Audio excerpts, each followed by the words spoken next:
নিত্যপণ্যের আগুনে বাজারে ক্ষুব্ধ ক্রেতা, নানান অজুহাত বিক্রেতার। দর্শক, বাজার পরিস্থিতির আরও খবর জানাতে এই মুহূর্তে রাজশাহী থেকে যুক্ত হচ্ছেন আমাদের সহকর্মী আবরার শাহীর। আবরার, সরকার বেশ কিছু পণ্যের দাম নির্ধারণ করে দিয়েছে, রাজশাহীতে কি সেই দামে পণ্যগুলো বিক্রি হচ্ছে?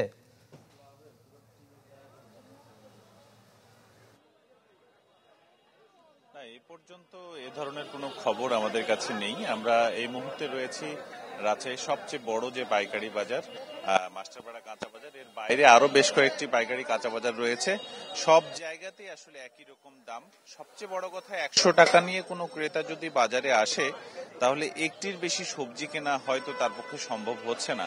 কারণ পাইকারি বাজারেই এক একটি সবজি সর্বনিম্ন 60 থেকে 65 টাকা দাম, এবং এই সবজিটা যখন খুচরো বাজারে চলে যায় তখন আসলে সেটির দাম আরো বেড়ে যায়। ফলে বলা যায় যে শীতকালীন যে সবজি সেটি সম্পূর্ণভাবে বাজারে না আসার আগ পর্যন্ত এই পরিস্থিতি চলতেই থাকবে। এবং এখন 1 কেজি বেগুন কিনতে 70 টাকা লাগছে, 1 কেজি ফুলকপি কিনতে 80 টাকার উপরে লাগছে পাইকারি বাজারে।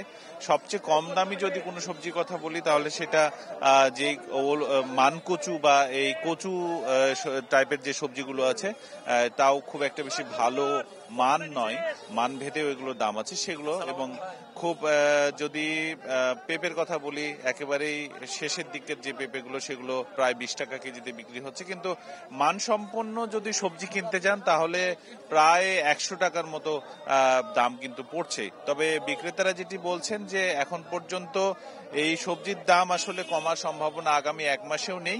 তবে শীতকালীন যে সবজি সেটি বাজারে সম্পূর্ণরূপে যদি যোগান আসা শুরু করে তাহলে হয়তো এই সবজির দাম কিছুটা কমতে পারে। তবে ক্রেতাদের কিন্তু অসন্তুষ্টি রয়েছে। আলু পেঁয়াজের মতো আসলে সব সবজির দামই এখন পর্যন্ত বাজারে খুব বেশি, এবং সরকারের প্রতি তারা চেয়েছেন যে এই সবজির দাম যাতে স্থিতিশীল থাকে এবং তারা খেয়ে পরে বাঁচতে পারে। এ ছিল আমার কাছে। ধন্যবাদ আবরার। দর্শক, রাজশাহী থেকে নিত্যপণ্যের বাজারের সবশেষ খবর জানাচ্ছিলেন সহকর্মী আবরার শাহীর।